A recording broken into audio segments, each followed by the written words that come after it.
aujourd'hui, en fait, ça va sembler un peu étrange, un peu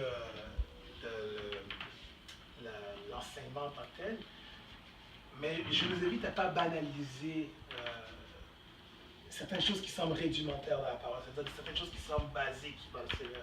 Parce que souvent, ce sont les choses basiques qui ont le plus de révélations pour nous. Et en fait, pourquoi je le dis, c'est que le sujet d'aujourd'hui et la série que nous allons voir, en fait, c'est sur la prière du Notre Père. Ça a l'air étrange un peu, pourquoi le Notre Père, on connaît assez bien, on sait que c'est une structure de prière, et que Dieu nous enseigne, etc., etc. Mais je dois vous avouer que ça fait 10 ans que, là maintenant, un peu plus de 10 ans que je suis dans le Seigneur. Il y a quelques semaines de cela, j'ai vu dans le Notre Père quelque chose que je n'avais jamais vu de toute ma vie. Et c'est ce que j'aimerais, et j'ai eu à cœur aussi, de vous partager aussi en retour.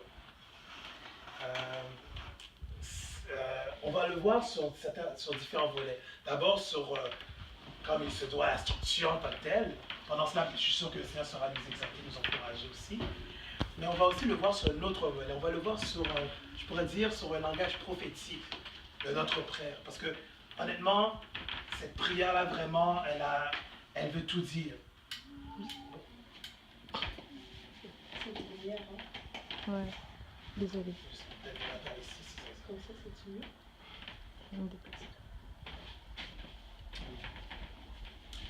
C'est ça, donc,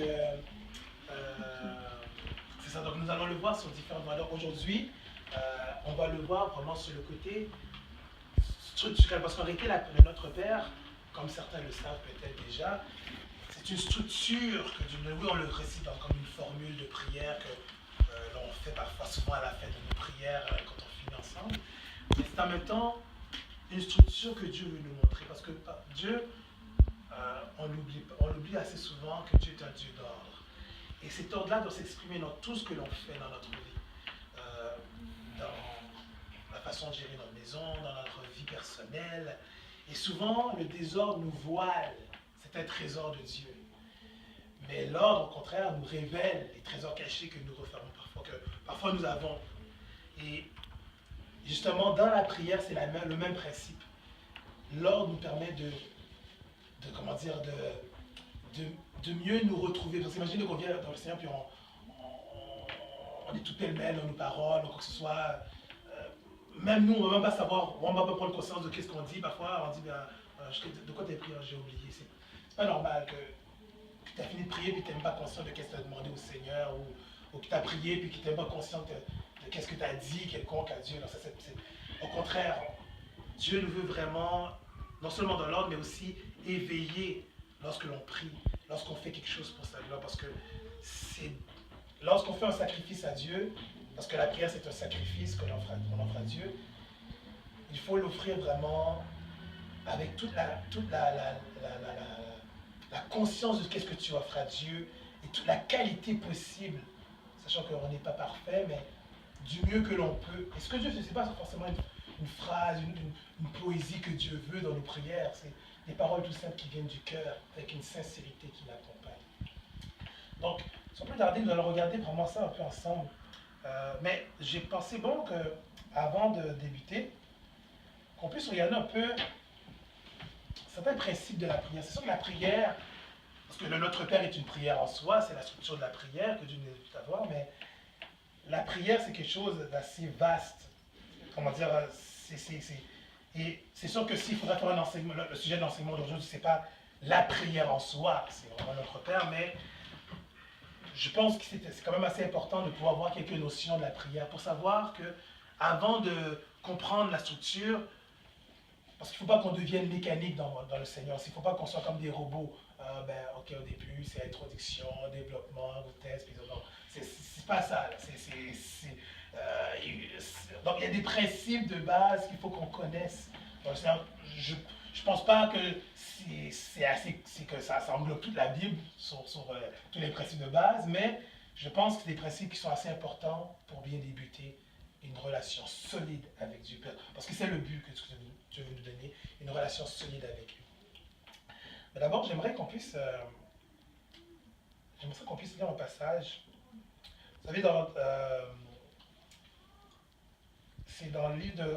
Si vous avez vos Bibles avec vous, j'aimerais qu'on aille lire le livre, dans le livre de Matthieu, au chapitre 6, le verset 5 à 6.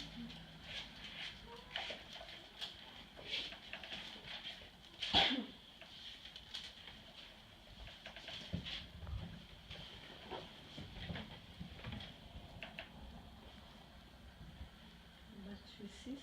Exact, Matthieu chapitre 6, versets 5 à 6. Je lis au nom du Seigneur Jésus. Lorsque vous priez, ne soyez pas comme les hypocrites, qui aiment à prier debout dans les synagogues et au coin des rues pour être vus des hommes. Je vous le dis en vérité, ils reçoivent leur récompense. Mais quand tu pries, entre dans ta chambre, ferme ta porte et prie ton Père qui est là dans le lieu secret. Et ton Père qui voit dans le secret te le rendra. Amen. Avant, je veux d'abord démystifier les choses, parce que certains vont interpréter ce passage-là comme dire, dans ce cas-là, il ne faut pas qu'on... parce que j'ai déjà entendu ça dans mon parcours, des gens qui disent que tu interprètent ce passage que oh non, c'est pas conforme quand on se met à prier, les gens veulent juste se montrer comme ça, prier à haute voix comme ça, à l'église, prier à haute voix comme ça, comme parfois on peut le faire parmi nous. C'est pas ce que Dieu est en train de nous dire dans ce passage. Ce que Dieu nous dit là, il veut dénoncer certaines choses qui peuvent avoir parfois, certaines semences qui peuvent être dans nos cœurs lorsque nous devons prier comme Dieu veut qu'on puisse prier, que Dieu n'apprécie pas. D'abord, Dieu a pris le temps de préciser, ne soyez pas comme les hypocrites. Pourquoi il dit des hypocrites? Parce que ils s'avancent pour prier. Quand on voit la description, on voit quelque chose, on voit des gens, ils viennent pour prier, mais ils prient dans le but de se faire voir. Donc on voit, il y a une semence qui est là, c'est l'orgueil. Donc c'est un des premiers principes que j'aimerais qu'on puisse regarder. L'orgueil est l'un des éléments qui peuvent nuire à la prière, à notre relation. Vous allez voir, plus qu'on va approcher, plus on va approfondir dans cette relation, dans cet enseignement, que la prière, c'est plus qu'une formule, c'est une vie tout entière, la prière. Et lorsqu'on s'approche de Dieu, ce sentiment-là peut nuire et pousser Dieu à nous résister lorsque l'on le prie. Et on ne peut pas se permettre que Dieu nous résiste quand on prie parce qu'on a besoin de lui. On a besoin qu'il nous réponde, on a besoin qu'il intervienne, parce que tout ce que nous le recevons de sa part. Alors, c'est pour ça que c'est un des principes de base qu'il faut absolument éradiquer dans notre vie. L'orgueil est l'un des pires ennemis du chrétien. Et c'est, malheureusement, ce que Dieu a condamné dans cet homme-là. Parce que lui, quand il priait, il ne priait pas dans une sincérité avec Dieu, dans le but vraiment de rentrer dans une profondeur. Parce qu'on peut être sincère tout en priant, en s'exclamant à haute voix. On a vu des exemples dans la Bible. Même le Christ, parfois, il priait parfois à haute voix comme ça. Mais c'est ce sentiment-là qui trop souvent est un fléau pour nous chrétiens. Donc c'est l'un des premiers éléments à savoir par rapport à la prière, que ce sentiment-là doit être éradiqué dans notre vie. Parce que ça nous nuira et ça empêchera la communion avec Dieu. Parce que Dieu dit qu'il résiste aux orgueilleux, mais il fait grâce aux humbles. Donc, il est obligé de s'opposer à celui qui a ce sentiment-là. Et Dieu a dit qu'il reconnaît l'orgueil de loin. Ça, c'est un passage qui dit qu'il reconnaît de loin les orgueilleux. C'est parce que il y a parfois on ne se rend même pas compte. Parfois, c'est tellement discret en nous. Donc, soit c'est une prière, je pense, constante. Il faut faire, Seigneur, donne-moi le discernement. Donne-moi la sagesse et donne-moi le discernement pour savoir qu'est-ce qui ne va pas. Pour qu'on puisse le cerner. Et là où tu vois que telle attitude, tel comportement, telle façon de parler, ça provient de ce sentiment-là, mais tu prends tes deux pieds en Christ, tu prends l'autorité que Jésus t'a donnée et tu l'écrases dans ta vie. Pour que Dieu puisse vraiment être bien établi dans ta communion et que quand tu pries avec lui, que tu t'assures que la communion soit fluide. Comme lorsqu'on va dans un réseau Wi-Fi, le réseau est tellement là, on est comme, on quitte le lieu où on va se changer, on va faire parfois. Donc c'est important aussi d'avoir une bonne communication, une bonne connexion avec Dieu. C'est important de savoir aussi que la prière, c'est quelque chose qui doit être fait dans la sincérité. Dieu aime les sincères. Il y a un passage que j'aime bien qui m'a beaucoup fortifié dans les épreuves dernières. Ce passage qui dit dans le psaume 145, Dieu est près, l'Éternel est près de tous ceux qui l'invoquent, avec sincérité. Et ce passage-là, honnêtement, c'est tellement d'une grande puissance parce que parfois, tu te trouves dans une situation où tout peut sembler, tout peut être confus, mais il y a une chose qui doit rester vraie, c'est ta relation avec Dieu. Même si tu ne comprends pas les situations, si ta relation avec Dieu est sincère, tu ne seras pas défait parce que tu vas savoir que non, bien que je ne comprends pas, je sais que ma relation avec Dieu est basée sur une sincérité. Et quand tu es sincère avec Dieu, même si tu ne comprends pas, même si les situations semblent ambiguës pour le moment, le Seigneur saura toujours t'expliquer.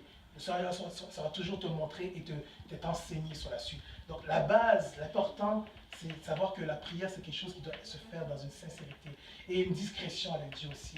C'est-à-dire que il y a certains sujets que tu peux garder discret avec Dieu. Ça ne veut pas dire que, comme on a dit tout à l'heure, que tu ne peux pas faire des prières collectives, mais c'est un sujet, c'est bon d'avoir une certaine intimité avec Dieu. Et le Seigneur, que lui, qui connaît cette intimité, qui connaît ce que tu veux lui demander, comme on l'a lu tout à l'heure, il te le rendra parce que Dieu lit dans les secrets. Comme un chant que j'aime bien qui dit dans le secret de nos promesses, il est là. Donc, c'est une des choses de base qu'on aille plus loin, là, la sincérité. Il faut être vrai avec Dieu, mais être vrai avec toi-même aussi. Si tu sais que tu as des choses qui ne vont pas, fais pas semblant dans ta foi. Fais pas semblant quand tu vas prier Dieu. Parce que là, tu vas devenir comme le pharisien. Là. Tu vas faire une prière hypocrite. Tu vas prier alors que tu sais que telle chose, tu ne fais pas avec Dieu, puis ta prière va être vaine. Amen. Amen. Autre chose que j'aimerais qu'on puisse voir par rapport à la prière en soi.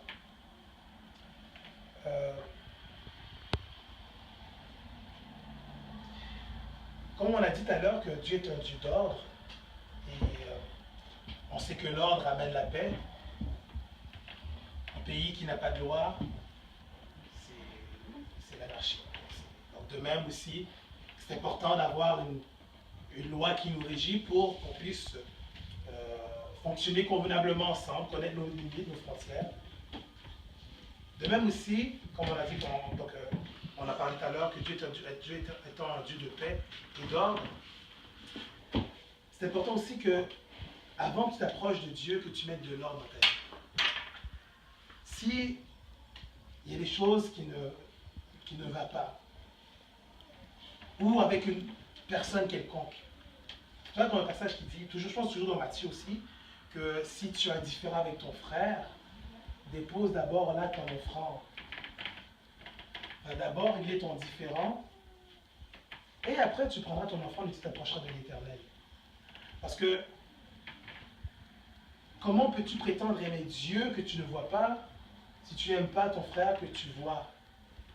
C'est important que, avant de bâtir une relation, avant de bâtir quelque chose, il faut que tout soit bien établi. C'est sûr que, parfois, ça ne dépend pas juste de nous. Il y a des situations que, oui, c'est vrai, ça ne dépend pas juste de nous. Et on ne doit pas non plus, pour autant, se priver de parler à Dieu à cause que je suis dans une situation où ça ne va pas avec quelqu'un et que ça ne dépend pas de moi. Parce que parfois, il y a des choses il y a comme un passage qui dit « Je suis pour la paix, mais dès que je parle, ils sont pour la guerre. » Ces genres de passages-là sont là pour nous rappeler que parfois, il y a des circonstances où on aimerait bien, mais il faut un cœur disposé de l'autre côté aussi pour pouvoir recevoir ce pardon ou encore nos excuses, nos repentances sincères. Il y a un autre passage qui dit « Tant que cela dépend de vous, soyez en paix avec tous. » La première partie est importante à savoir, tant que cela dépend de nous. Donc parfois, ça ne dépend pas juste de nous, comme on vient de le dire. Donc, oui, Parfois, il peut arriver que tu es indifférent avec quelqu'un. Si c'est possible pour toi, arrange ce problème. Humilie-toi. Je ne veux pas te faire de mal. C'est juste peut-être ton ego qui va te toucher, de t'humilier un peu, mais au moins, tu aurais la paix pour pouvoir rentrer en communion avec Dieu. Il y a des gens qui ont une ferveur avec Dieu dans la prière, mais pourquoi tu as laissé ta prière, ton intimité gâchée à cause d'un problème mineur qui pourrait être réglé là, avec les cœurs? Non. Ta relation avec Dieu, c'est ce qui est le plus précieux. S'il faut t'humilier devant la face du monde tout entier, humilie-toi. Humilie-toi. Et fais la paix avec ton frère, fais le paix avec ta soeur, fais la paix. Même si c'est un païen aussi. Si c'est un païen, il ne faut pas dire, oh ben c'est un païen, de toute façon les païens, Dieu ne les sauvera pas. De toute façon. Non, c'est que même si c'est un païen, si tu es cause que le païen n'a pas la paix, tu dois régler ton différend avec lui aussi. C'est pas ça que là, il dit, si tu as un différend avec ton frère, mais permettez-moi de dire que Dieu a dit, avec ton prochain comme toi-même. Donc ça veut dire que même le païen, même s'il n'est pas ton frère en Christ, il mérite le respect du fait que c'est une créature de Dieu aussi. Même si, ok, tu auras peut-être une liste aussi grande à dire de tout ce qu'il a pu faire de mal, le plus important c'est qu'est-ce que toi t'as fait de mal. Et règle ton problème. Comme ça, tu pourras venir t'approcher de Dieu en toute quiétude, sans obstacle. Le but de tout ça, là, c'est pour que, avec ce qu'on va regarder ensemble, qu'il n'y a pas d'obstacle dans notre relation avec Dieu. Parce que c'est ça le but. Bâtir, c'est bien. Mais imagine que tu as bâti pour dire, c'est pas bon, tu dois tout recommencer. Ça serait terrible. T'es rendu avec un château, bien solide, puis t'es fier, puis là t'arrives devant le constructeur, puis là l'autre il dit, mais non, c'est pas le plan. Détruit pour recommencer, puis il fait son chemin. Mais c'est comme quoi, mais tout le temps que j'ai bâti, mais non. C'est pour ça aussi que c'est dans celui-là, on est en train de regarder les bases, là, on est en train de regarder les fonds. Ce que Dieu nous donne là, c'est les fondations d'une relation solide avec Dieu. C'est pas petit là, c'est grand. C'est pour ça qu'on regarde on va vers les choses qui semblent rudimentaires, les choses qui semblent de base, comme on dit là. Un autre élément que j'aimerais qu'on puisse regarder, c'est le fameux fléau de la distraction. On est distrait aujourd'hui. Et on a tellement de choses pour nous distraire aussi. Parfois, on est dans la prière, le bloup. Ah, c'est juste lui. Et là, tu retournes dans ta prière. Non. Ça ne fonctionne pas comme ça. Ou encore, tu es en train de prier, tu es en train de penser à ta liste de devoirs, ta liste d'épicerie, ta liste des choses, tu vas faire, tu es en train de penser à tel m'avait mal parlé la dernière fois, quoi que ce soit. Non. Quand tu es dans la prière, tu dois tasser tout. Plus rien ne doit exister. C'est pour ça aussi quand on parlait juste avant, qu'il vaut mieux aplanir tout avant d'approcher de la prière.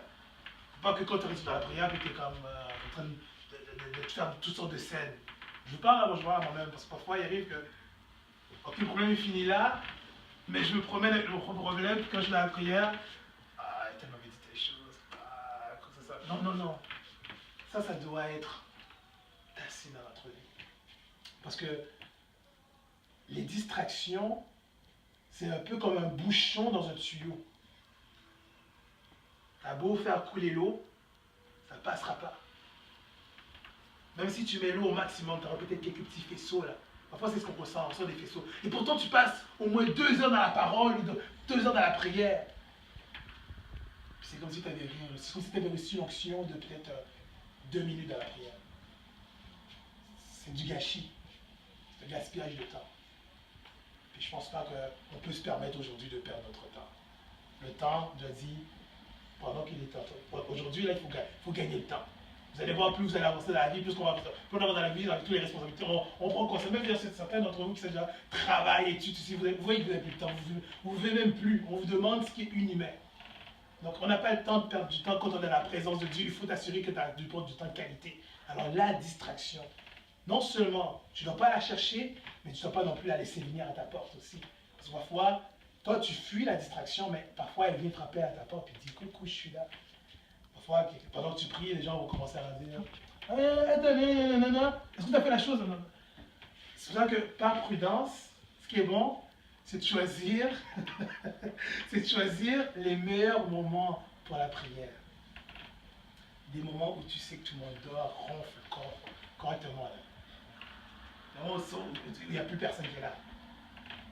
Je pense pas qu'à 5h du matin, je vais pas qui me le donne là.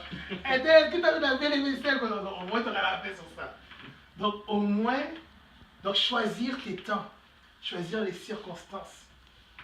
Et là, tu pourras avoir un temps bien disposé, sans personne qui vient te déranger. Et je pense pas aussi qu'à 5h du matin, il y a des gens qui vont te texter, quoi que ce soit. C'est vrai que ça arrive parfois, mais malgré tout, mets ton téléphone en mode avion. Pourquoi le téléphone à genoux qui est peut-être ennuyeux là? Mode avion, parce que tu es décollé, tu es parti dans le ciel là. Dans la prière, tu vas t'envoyer, je savais qu'il y allait avoir des réactions, mais c'est ça. Mets-le en mode avion parce que tu es en mode avion. Tu n'es plus là, tu as décollé, tu es rentré dans le ciel. Quand tu pries, Dieu t'élève dans le ciel. Tu es dans sa présence. Le reste, peu importe. Ne laisse rien te faire un atterrissage forcé, quoi que ce soit. Tu es dans la présence de Dieu. Amen. Encore un autre élément par rapport à la prière, à savoir.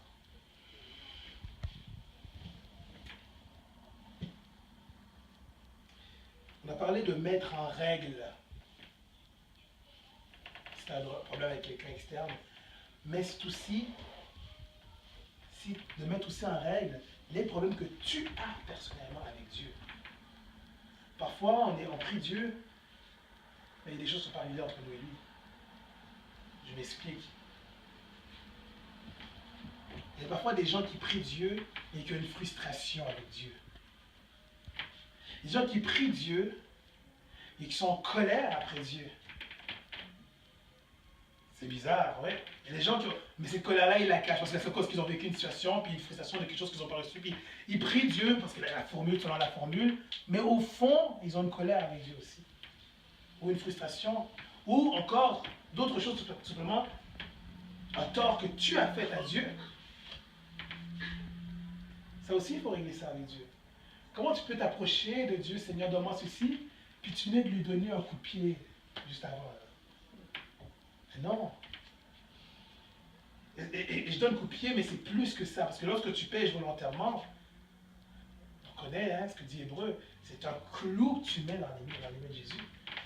Donc, ça c'est une chose qui est absolument cruciale à bien asseoir tout de suite là. Les péchés volontaires, ça c'est à éradiquer tout de suite. On peut pécher sur des choses que... C'est pas que je dis qu'on peut pécher, c'est pas qu'on sait que... Ok, d'accord, non, c'est que... C'est notre nature maintenant. À cause de Christ Adam et Ève, en fait, on est devenus des pécheurs. Donc, même si on veut faire le bien, parfois le mal peut surgir d'une manière, parfois, juste une pensée, parfois un arrière-fond de sentiment. Pêche tellement. Mais au moins sur ce que tu sais que Jésus t'a instruit, soit par sa parole, soit par une révélation quelconque, soit par une prédication, un enseignement, un moment quelconque, ce que Jésus t'a révélé, ça au moins, ne le fais pas. Ne te donne pas comme excuse, j'ai la grâce. Car la grâce n'est pas un moyen de voiler nos péchés. La grâce doit être une trampoline pour nous ramener vers l'obéissance à la voix de Dieu. Donc c'est pour ça que ça c'est une des choses, et ça c'est, je pense qu'on va mettre ça comme une espèce de gros bolt là, là-dedans là. Être en règle avec Dieu. Oui c'est important, parce que tu dis aime ton prochain comme toi-même, donc on a parlé de notre prochain, mais aussi Dieu aussi, parce que Dieu c'est la base, il faut être en règle avec Dieu. Donc avant de prier, commencer à faire des demandes, quoi que ce soit, s'il y a des choses qui ne vont pas, répands-toi d'abord. Tout le temps on va voir ça, c'est quoi la réponse, on va voir. Répands-toi, aplane toutes ces choses-là. Alors là, ça revient avec, comme on a dit au début, que la prière doit être basée sur la sincérité. Si tu es sincère avec Dieu, tu ne vas pas faire semblant quand tu es devant lui, alors que tu as plein de fautes, plein de choses, puis tu demandes comme si rien n'était, puis voilà. Est-ce que tu as prié? Oui, j'ai prié. Et tu as plein de choses qui paraissent, puis finalement, quand tu dis non, ça ne va pas. D'ailleurs, il y a un passage qui dit que celui qui prononce mon nom, qui s'éloigne du péché. Je pense que c'est un passage qu'on connaît assez bien. J'aimerais voir un autre passage, j'aimerais lire un passage qui vient encore exprimer ce qu'on est en train de parler là. Parfois, je ne sais pas pour vous, mais moi je ne l'avais pas compris comme ça au début de la foi. Je vais vous le partager, c'est dans Matthieu toujours, chapitre 6, cette fois-ci 7 et 8. Matthieu 6, versets 7 et 8.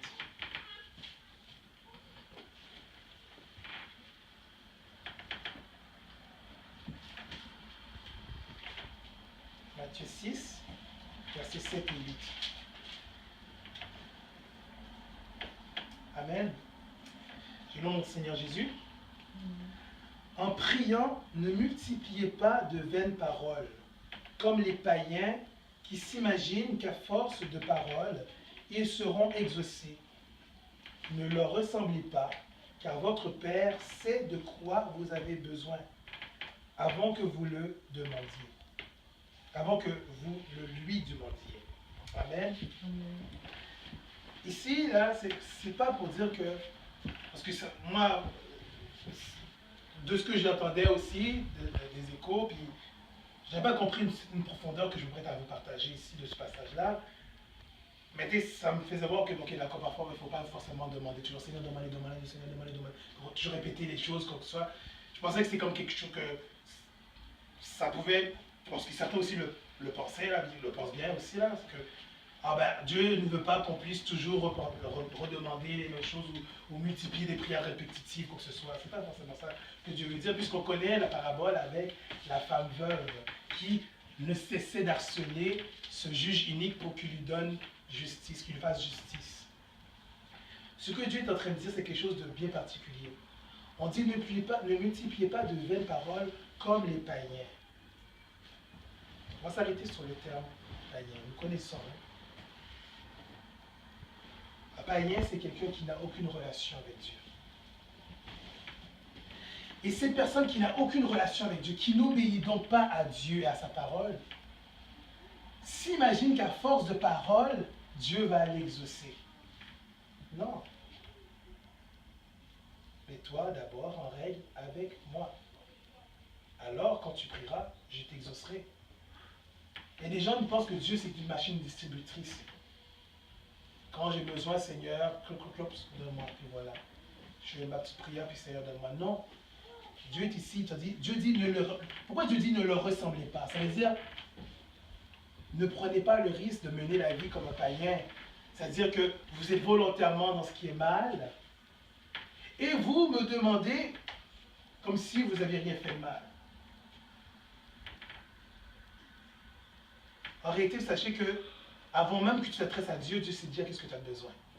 Donc parfois, il arrive que tu n'as même pas le temps de demander au Seigneur et le Seigneur t'a déjà exaucé. Juste pour dire que ce n'est pas forcément en multipliant les paroles que Dieu va t'exaucer si tu n'es pas en règle. Parfois, quand tu es en règle avec Dieu, tu n'as même pas besoin de prononcer la prière en tant que telle et Dieu l'exauce. Et ça joint avec le passage qui dit qu'avant même que la parole naisse dans mon cœur, tu la connaissais déjà entièrement.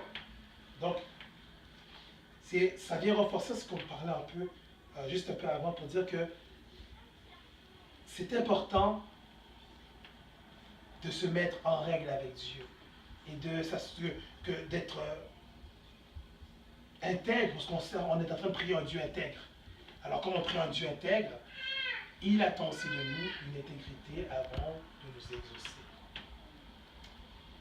Et finalement, un dernier point que j'aimerais qu'on puisse regarder, comme je dis, c'est sûr que la prière, si on ferait après, ça serait une étude qui pourrait s'étaler sur beaucoup de temps encore, mais ce n'est pas le sujet principal. Alors juste qu'on regarde quelques éléments de base avant d'aller plus loin dans notre enseignement par rapport au Notre Père. Le dernier élément qui est très important, selon ce bref résumé que je fais là, c'est la foi. Tout simplement la foi. Hébreu dit, je vais vous le lire, sans la foi, il est impossible de lui être agréable, parlant de Dieu. Car il faut que celui qui s'approche de Dieu croit que Dieu existe et qu'il est le rémunérateur, c'est-à-dire celui qui récompense ou qui donne, de ceux qui le recherchent. Dieu est celui qui donne. Alors, quand tu t'approches de Dieu, tu dois croire en ce qu'il est, tu dois croire en lui. Si tu doutes et tu demandes quelque chose à Dieu, ça ne sert à rien que tu demandes. Attends que tu aies la foi. Attends que tu crois. Ou sinon, demande à Dieu de te donner la foi. Pour que tu puisses lui faire cette prière que tu veux lui adresser. Parce que certaines bénédictions que l'on attend de Dieu, ce n'est que par la foi que tu vas l'avoir. C'est-à-dire que Dieu va permettre des épreuves de foi avant que tu l'ailles. Il va te faire passer par des chemins parfois difficiles, mais qui a pour but de faire grandir ta foi. N'oubliez pas que Dieu est un Père. Et en tant que Père, il faut toujours qu'il nous donne des leçons. Alors, il va permettre, avant de te donner quelque chose, parfois, de te donner des instructions. Tu vas finir par l'avoir. Mais tu dois d'abord apprendre. Tu dois d'abord apprendre à marcher par la foi. Car tout est question de foi dans le chemin de Jésus-Christ. Tout est question de foi. Donc, ça c'est un élément, c'est le dernier élément que je voulais voir avec vous qui est important. Parce qu'on dit ailleurs que celui qui doute, qu'il n'espère rien recevoir aussi de Dieu. Donc, ces éléments-là qu'on vient de regarder nous donnent un peu, nous préparent à rentrer dans cet enseignement du notre Père en tant que tel. Parce que oui, c'est une structure de prière que Dieu nous enseigne, qu'on va voir ensemble. Et on va voir plus loin, on ne le verra pas aujourd'hui, on va le voir dimanche prochain. On pourrait dire sous un langage prophétique de notre Père. Avant de savoir, de connaître cette structure, il faut d'abord connaître les fondements de cette structure-là. Et ces éléments-là, bien établis en nous, permettront une relation avec Dieu solide et des prières de feu. Et Dieu a besoin de guerriers. Dieu a besoin de jeunes gens comme vous qui se lèvent dans la présence de Dieu pour prier, intercéder en faveur de ce monde qui est plongé dans les ténèbres, en faveur de ceux, commencez juste par nos membres de nos familles, et ceux qui nous entourent, nos amis, nos fréquentations, les gens qui nous entourent à l'école. Parfois on voit des gens qui s'ouvrent encore, oh, Seigneur Jésus, agis. Mais c'est toi que Dieu veut établir pour pouvoir prier pour lui. C'est toi que Dieu veut choisir pour pouvoir la ramener à la foi. Parfois il y a des gens que Dieu veut ramener à travers nous, et on veut aussi obéir à Dieu pour les ramener. Mais on ne sait pas comment, mais il faut d'abord commencer par là. Établir une base solide avec Dieu. Un peu comme War Room qu'on avait écouté là, il y a peut-être un an. Là. La prière, c'est vraiment toute une stratégie, c'est quelque chose de solide. Donc, nous allons voir ensemble maintenant cette structure de prière. Après avoir compris et connu ces bases-là, ces quelques bases, de qu'est-ce que Dieu attend de nous pour avoir des prières solides, des prières de guerriers, comme Dieu veut qu'on soit. On va le voir ensemble. Mais j'aimerais d'abord, on va le réciter ensemble, notre Père. Vous êtes là encore? Vous êtes là? Amen. Vous êtes là? Amen. On va le dire ensemble. Notre Père qui est aux cieux, que ton nom soit sanctifié, que ton règne vienne, que ta volonté soit faite sur la terre comme au ciel. Donne-nous aujourd'hui notre pain de ce jour. Pardonne-nous nos offenses, comme nous pardonnons aussi à ceux qui nous ont offensés. Ne nous soumets pas à la tentation, mais délivre-nous du mal, car c'est à toi qu'appartiennent le règne, la puissance et la gloire, pour les siècles et les siècles, au nom de Jésus-Christ. Amen. Avec gloire à Dieu. Si vous avez remarqué, pendant qu'on a prié, certaines choses qu'on vient de dire tout à l'heure s'est retrouvées dans notre Père. Pardonne-nous comme nous pardonnons aussi à ceux qui nous ont offensés. Et d'autres espèrent encore. Ça nous montre. Vous allez voir que même dans ce que Jésus nous demande, et quand on prie Dieu, ces choses dont on vient de nommer, c'est des choses que l'on doit aussi glisser dans la prière. Alors au début, Frère Abdou dans l'adoration, dans la prière, il disait on vit un temps d'adoration, il mettait l'emphase sur l'adoration. Et c'est vrai parce que l'adoration c'est quelque chose de très, très, très important. Au point que Tout commence par là, dans la structure que Dieu nous demande. Quand on dit notre Père qui est aux cieux, que ton nom soit sanctifié, que ton règne vienne, que ta volonté soit faite sur la terre comme au ciel, c'est de l'adoration. Quand tu t'approches de Dieu, la première chose que Dieu te demande, c'est d'adorer, de lui adorer, de l'exalter. De reconnaître sa position et de rappeler ta position devant lui aussi. Dieu est Dieu, nous, ses enfants. Et c'est pour ça que c'est bon, imaginez même quand on s'approche de certains rois, certaines reines, certaines principautés de ce monde, c'est obscène et scandaleux si tu ne fais pas soit la révérence, par exemple, devant la reine ou devant l'empereur de Chine, je ne sais pas quoi, je sais pas comment ils appellent ça, la salutation. Imaginez si ce n'est pour des souverains de ce monde. C'est là encore plus pour le souverain des souverains. Quand on s'approche de lui, c'est très important de reconnaître sa position. Ça va nous aider à prier humblement devant Dieu, à le prier avec ce dont on a parlé au début, l'humilité. Et ça se fait dans un cadre d'adoration. C'est pour cette raison que souvent on dit à Seigneur, que ton nom soit glorifié, que ton nom soit magnifié, que ton nom soit célébré, gloire à ton nom. Tout ça, c'est l'adoration.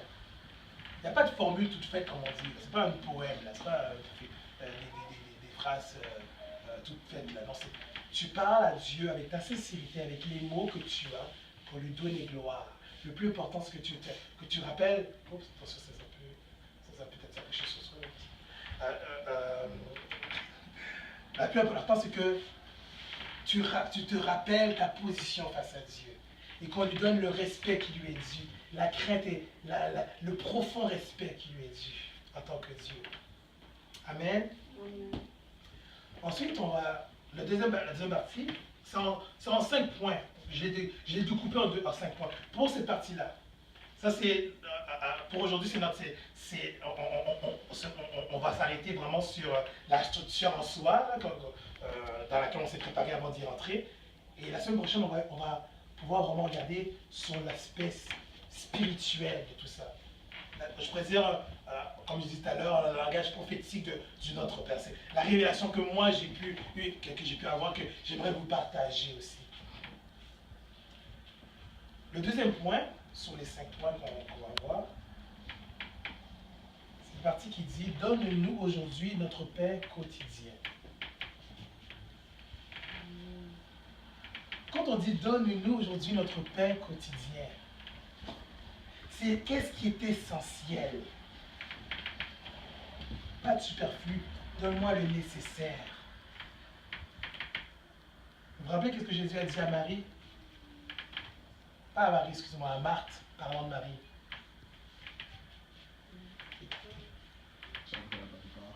Exactement. Elle a d'abord dit à Marthe, Marthe, tu t'encombres et tu t'inquiètes pour peu de choses. Marie a choisi la bonne part qui ne lui sera pas ôtée.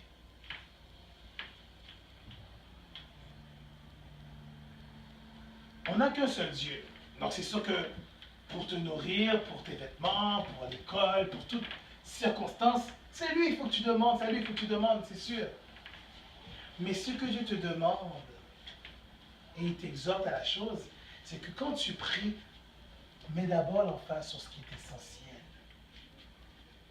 Qu'est-ce qui est essentiel?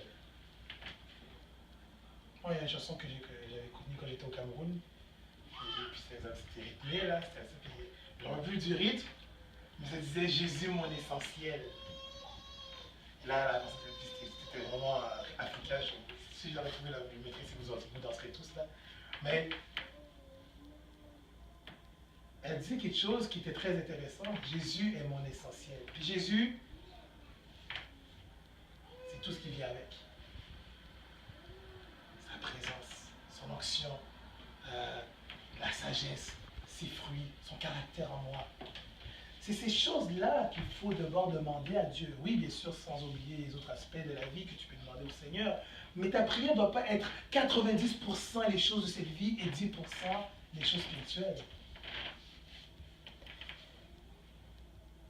Parce que trop souvent, c'est comme ça. Puis même quand on prie avec ça, on est dans une... Parfois, certains sont très acharnés, vont jeûner. Seigneur, comment ils ont tout. Les enfants de mon mari. Puis vraiment assidus. Puis, Seigneur, donne-moi aussi la sagesse et la maîtrise de soi. Mais Seigneur, souviens-toi, hein, tu as dit que tout ce que vous demanderez en mon nom, je vous le donnerai. Donne-moi-le tout.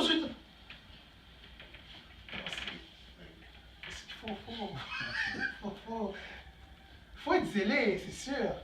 Il faut être zélé pour Dieu avant tout. Il faut être zélé pour les choses qui sont d'abord essentielles. Parce que comme on l'a dit au plus haut, dans le passage qu'on avait lu dans Matthieu, là plus haut, là, il disait que votre Père sait déjà qu'est-ce que vous avez besoin. Donc, si tu lui demandes et tu lui fais sa joie, tu lui demandes les choses de l'esprit pour que tu puisses le plaire. Parfois, regardez, parfois, bon là, certains, là, vous êtes tous des tatis, des tontons, des grands frères, des mamans, des papas, moi je ne peux pas maintenant. Quand l'enfant fait ce qui est bien et droit, puis agit vraiment de manière à te faire plaisir, tu as envie de lui donner même le monde entier. Tu es comme, je vais te donner à Noël, je vais te donner un gros cadeau. Parce que tu es content, parce qu'il a fait tellement ta joie, quoi que ce soit. Tu n'as pas besoin d'attendre qu'il te le demande, parce que tu es tellement content de voir comment il agit, il se comporte, quoi que ce soit. Puis dans ton débordement, tu serais prêt à lui donner tout. Dieu, qui a un amour parfait, ce n'est pas la même chose. On l'a dit tout à l'heure.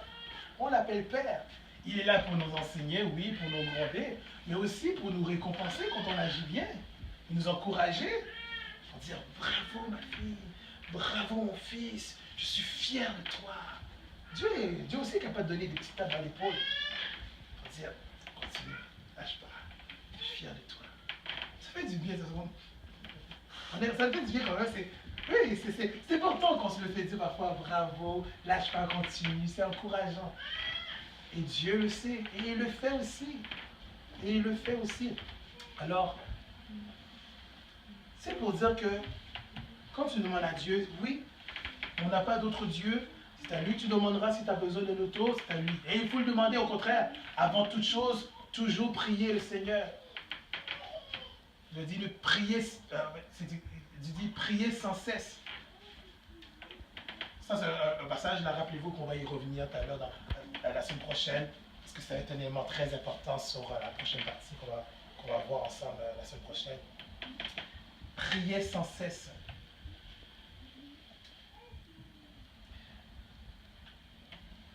Troisième point. Pardonne-nous nos offenses, comme nous aussi nous pardonnons à ceux qui nous ont offensés. Amen. J'aimerais décortiquer en 4 points le mot repentance. On dit repentance, je pense repentance. J'aimerais qu'on décortique en 4 points. 1. Reconnaître. 2. Regretter. 3. Avouer. 4. Hey, il y a ça. J'avais pas prévu ce mot-là, mais je cherche tout à l'heure. Délaisser. Est-ce qu'on peut redire ensemble les points? 1. Reconnaître. 2.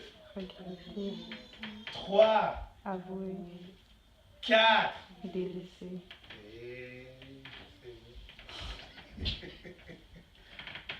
C'est ça la repentance, les amis. Concrètement, la repentance, c'est ça.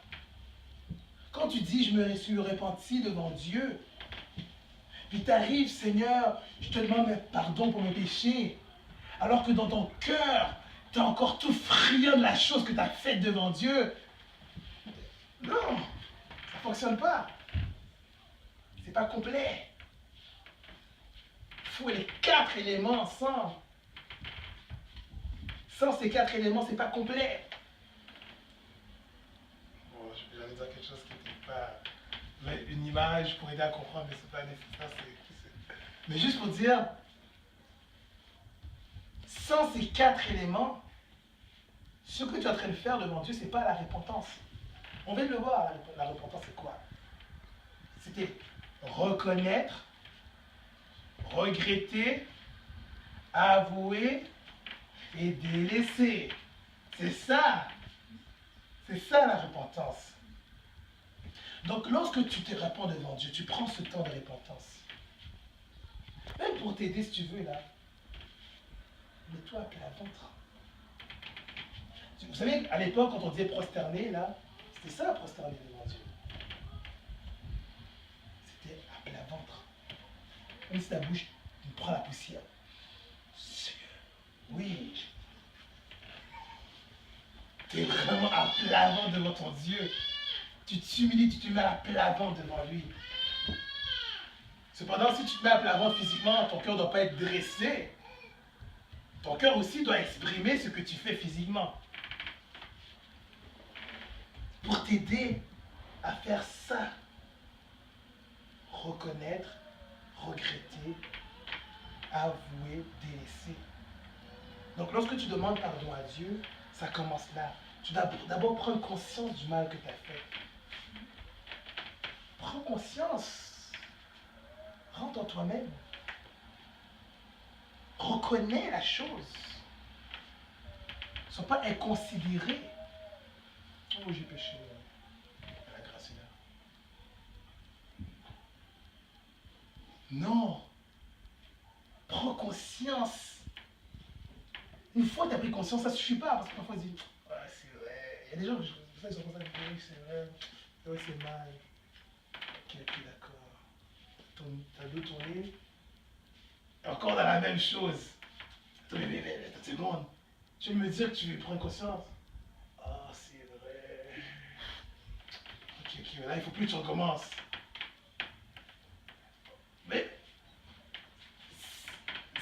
ça a l'air drôle, là, comme ça, mais là, ça devient plus des blagues pour Dieu parce qu'il souffre tellement. Pour quelqu'un qui ne savait pas, ok, et quelqu'un qui sait, c'est aussi que tu fais quand tu prends un clou. Oh, oh c'est vrai, ça fait mal. Hein. Ok, je peux recommencer. Ok, d'accord.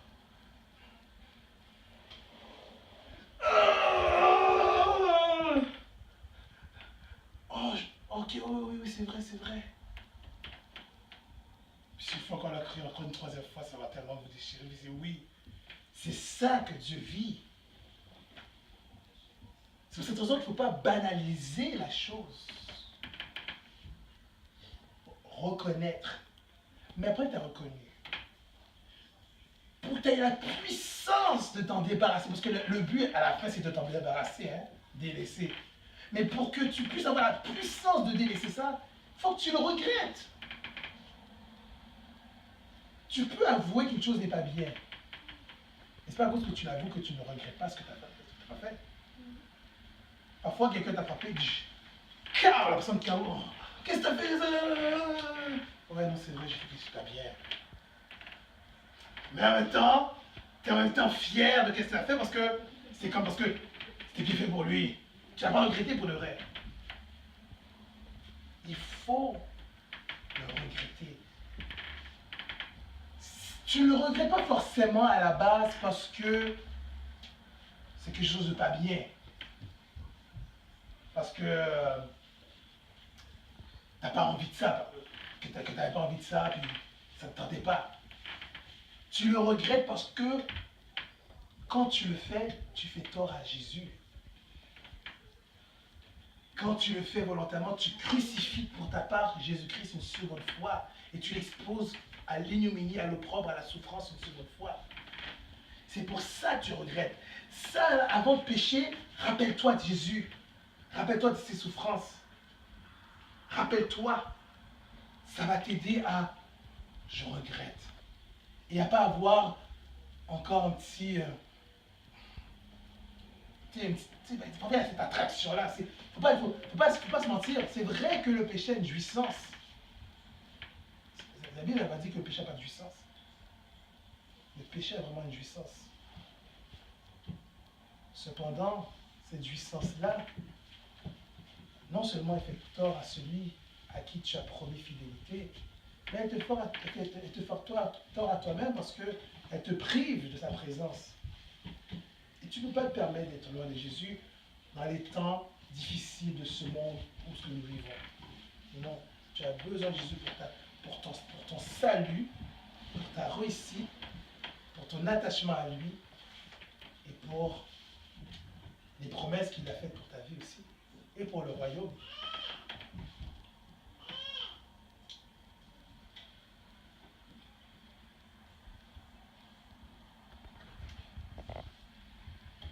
Est-ce qu'on comprend bien? Cet aspect-là est très important parce que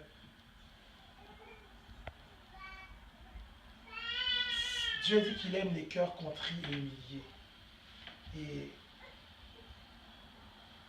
c'est à cette partie-là qu'on le voit. Et quand quelqu'un mène une vie de repentance, ça veut dire que il est continuellement en garde face au péché. Et quand il a fait le mal, c'est comme si il a fait un meurtre. Quand quelqu'un est comme ça, oui, c'est quelqu'un qui est converti du cœur. Mais quand ton cœur n'éprouve pas plus qu'il faut des remords, c'est que ton cœur n'est pas encore tout à fait converti. Tu dois retourner dans la prière, demander ça à Jésus. Vite et urgent, c'est crucial parce que dans ce chemin de la foi, c'est un cœur sincère et converti qu'il faut absolument. Amen. Amen. Donc c'était quoi déjà? Reconnaître, Regretter avouer. et délaisser. C'est bon. L'avant-dernier point ensemble. Quatrième. Ne nous induis pas en tentation, mais délivre-nous du malin ou de Satan ou du mal. Ça, on peut appeler ça la supplication. La supplication, j'ai fait une petite définition là quelconque parce que si j'ai dû prendre un petit morceau parce que parfois les dictionnaires n'ont pas donné une définition parfaite là, donc on doit chercher, on doit les quantifier ensemble.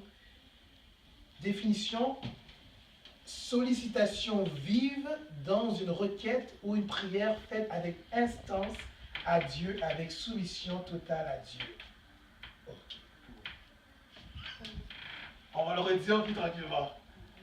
Sollicitation vive dans une requête ou une prière faite avec instance à Dieu, avec soumission totale à Dieu. Est-ce qu'on a pu suivre? C'est vraiment de jongle là. Ça va peut-être vous aider avec ce passage-là. Parce que quand Dieu m'a permis de faire ça, de préparer cette lettre-là, un passage m'est venu dans l'esprit. Ça se trouve dans Jacques 4, 7, je vous le dis, je vais vous le lire, aller plus vite. Soumettez-vous donc à Dieu, résistez au diable et il fuira loin de vous. Quand on demande à Dieu de nous délivrer du malin, il n'y a pas d'autre protection possible que Dieu, oui c'est vrai. Mais ça demande d'abord, pour t'opposer à une autorité, à une force, il faut d'abord te livrer à une force. Si tu veux fuir la puissance du diable, il faut te tourner vers la puissance de Dieu. Et ça demande une soumission. Donc, quand tu supplies Dieu, tu dois d'abord, avant tout, te soumettre à Dieu. Si tu le supplies de te secourir sur un problème, sur une captivité, et que tu n'es pas capable de te soumettre à lui, c'est perdu d'avance. Non, c'est perdu d'avance parce que le diable, il faut le dire, il est puissant. Oui, il faut le reconnaître dans la passion, il est puissant. Et c'est en reconnaissant sa puissance que tu auras la sagesse de te cacher dans la puissance de Dieu. Tu ne feras pas le téméraire, puis comme ça, il est temps, ça temps. Moi, j'ai gelé, j'ai prié. Non, non, non. C'est pas comme ça que ça se passe. Le diable, là, pour le vrai, il pourrait juste te donner une claque. Ciao. C'est fini pour toi. C'est comme quelqu'un qui fait comme... C'est... C'est comme ça. Le diable, il est vraiment puissant. C'est pourquoi Jésus dit, soumettez-vous à Dieu. Après, vous pouvez résister au diable, parce que vous avez la puissance.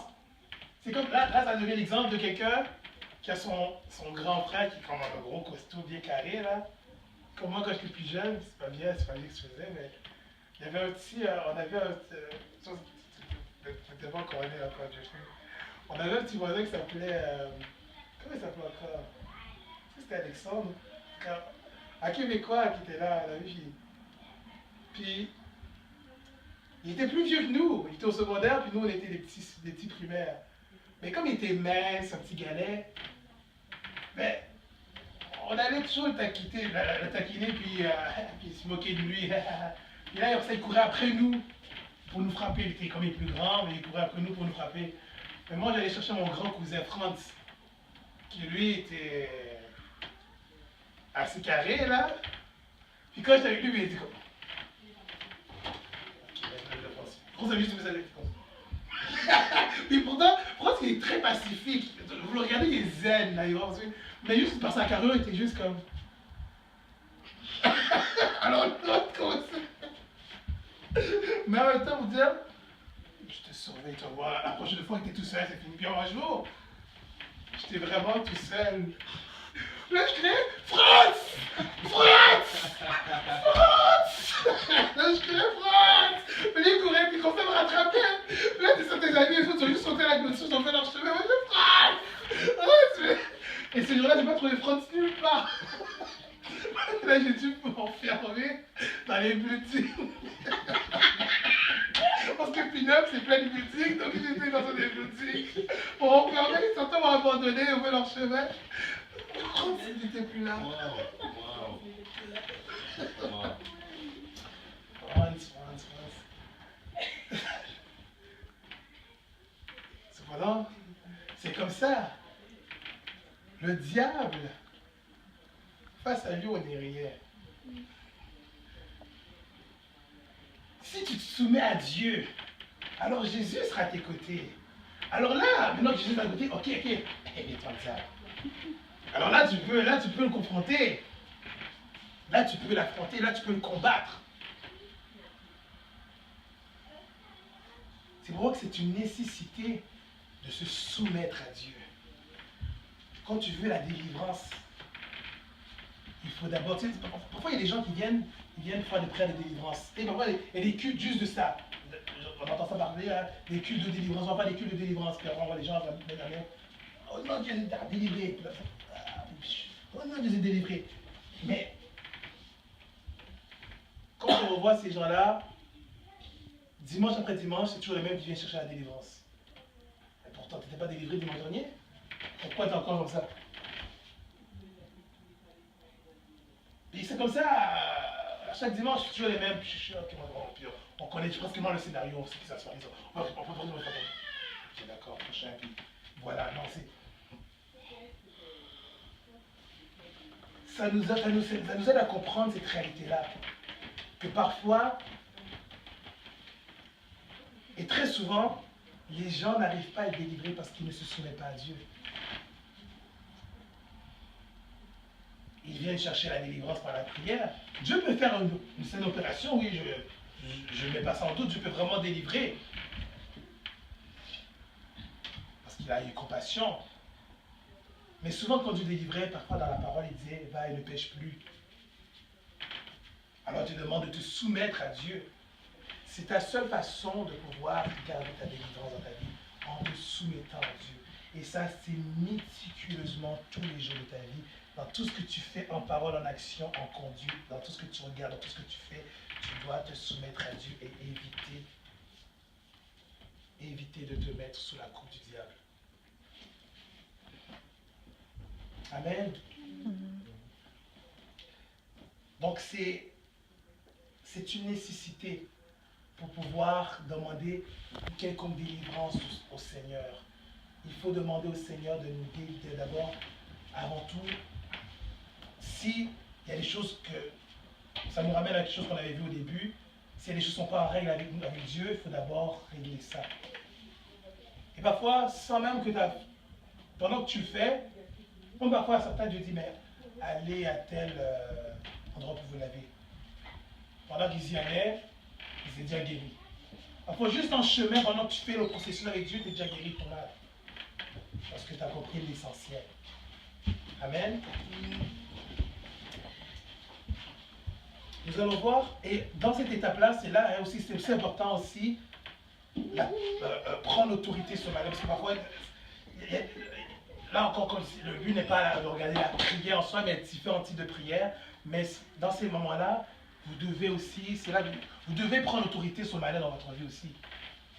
Vous n'avez pas une autorité pour rien, l'autorité que vous avez en Jésus, elle est là pour être utilisée justement, pour garder le diable dans sa position, loin de vous, loin de votre foi, loin de votre relation avec Dieu. Et ça vous demande parfois de prendre l'autorité au nom de Jésus.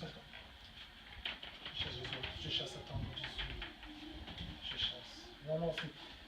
Prends tes 2 mètres, tes 2 pieds en Christ, là. Prends ta foi, fortifie-toi, prends l'autorité, même qu'il a crié, tout le monde dit, mais qu'est-ce qui se passe? Non, tu fais la délivrance, n'est-ce pas? Quelqu'un qui n'a peur viendrait te prendre. Lâche-moi, lâche-moi, lâche-moi, au secours. Et que finalement, vous kidnappez, mais non, vous allez crier. Même vous allez vous battre. Je pense que c'est tous les filles aujourd'hui. Nous avoir peur. Là. C'est comme ça aussi. C'est ça aussi le diable. Vous devez le faire trembler. Vous avez toute la force en Jésus. Vous avez toute la force en Jésus. Le diable, c'est le kidnappeur, c'est le voleur. Il veut te voler à Jésus, de Jésus. Il veut te voler pour te mettre sous son autorité à lui. Il veut te kidnapper, le diable. Qu'est-ce que tu vas faire? Jésus. Pendant qu'on t'amène, non. Tu vas combattre. Oh non, Jésus! Seigneur, secours-moi, Seigneur! Tu vas prendre l'autorité. Et là, tu vas réciter les versets clés là, dans la parole. Là. Certains versets, notamment, que Dieu dit, je vous ai donné la puissance, surtout la puissance, la puissance, je mets un peu là. Je vous ai donné l'autorité de marcher sous la puissance de l'ennemi. Voilà. Tu vas dire ces passages-là. Et le diable va craindre. Et il va faire ça, il va prendre la fuite. Parce qu'il va dire, c'est enragé, comme disent les jeunes. Mais en Jésus, tu dois être féroce. Tu dois être un et une guerrière. Ça rejoint ce qu'on disait au début. Dieu a besoin de guerriers et guerrières. Et c'est vous. Il n'est pas plus fougueux que les jeunes. J'avais déjà dit une chose un jour aussi. Et c'est là. Fougueux des fonceurs. non, ça donne un fonceur pour Dieu. Déterminé. Amen. Amen. Amen. On va pouvoir voir notre dernier point ensemble. Qui est très simple, mais qui n'est pas sans importance. Le 5e point, on peut le dire ensemble. Car c'est à toi qu'appartiennent dans tous les siècles le règne, la puissance et la gloire. Bon, Jésus-Christ. Là, ici, à la fin, tu rends action de grâce à nouveau à Dieu. Tu le rends gloire à nouveau. Ça ressemble presque à un texte de français. Introduction, Même dans l'introduction. Sujet amené, sujet posé, sujet divisé, d'accord? Oui. Dieu est un Dieu d'ordre. Et dans la prière, dans le développement, et à la fin, dans la conclusion, qui est un résumé de tout. Et dans la fin, justement, dans notre prière à la fin, tu redonnes gloire à Dieu. Tu redonnes gloire à Dieu pour tout ce qu'il a fait, tout ce qu'il a accompli. Et tu crois à ce que tu as demandé, tu dis un gros à la fin. Amen. Je veux dire qu'il en soit ainsi, qu'il en soit comme j'ai demandé à Dieu, parce que je crois que ma prière est fidèle à ce qu'il m'a demandé de lui demander. Parce que c'est vrai que prier Dieu, c'est une chose, c'est bien. Tout ce qu'on demandera en son nom, il accordera. Mais n'oubliez pas le passage qui dit tout ce que vous demandez et qui est conforme aussi à sa volonté. C'est important aussi que s'assurer que tout ce qu'on demande soit conforme. Et quand tu sais que tout est conforme, tu peux dire un gros Amen. À la fin, avec assurance. Amen. Je reçois. Amen. Donc, à la fin, rendre grâce à nouveau à Dieu, l'exalter. Ça montre vraiment de quelle nature nous devons être, nous, en tant qu'enfants de Dieu. On a été créés pour adorer. On est né pour louer, pour célébrer Dieu, pour donner gloire au Seigneur. Si les créatures peuvent le faire pendant des éternités, on dit, oh, ça va être long. Non. Dieu va te donner un corps fait pour adorer. Mais tu n'as pas besoin d'attendre d'avoir ce corps pour l'adorer. Dieu t'a déjà conçu à la base pour l'adorer. Amen. Donc, tu peux déjà dès maintenant faire de ta vie une adoration à l'Éternel. Et c'est le sujet justement de la prochaine, de la suite de ce qu'on va voir. On va voir que la prière du Notre Père, c'est aussi une révélation de l'attente de Dieu pour tous les croyants. Qu'est-ce que Dieu attend de nous? Car on a dit plus haut que ta vie est une prière, une offrande à l'Éternel. Et comme ta vie est une offrande à l'Éternel, une prière, elle doit aussi être dirigée d'une manière pour que Dieu puisse la créer. On a dit, je t'offre mon offrande, on chantait dans la chanson, mais justement, on va s'offrir à l'Éternel et Dieu va nous dire la semaine prochaine comment il faut faire pour s'offrir convenablement à l'Éternel et ça tous les jours de ta vie. Amen. Amen. Donc nous allons rendre grâce à Dieu. Nous allons pouvoir prier et pendant qu'on va prier, si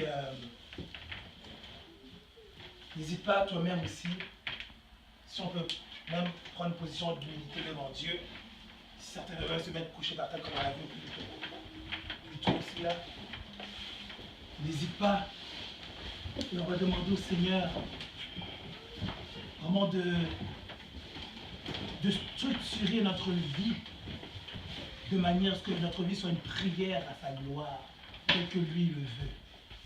Et s'il y a des éléments qui nous manquent pour que notre vie de prière soit agréable à Dieu, n'hésitons pas à lui demander.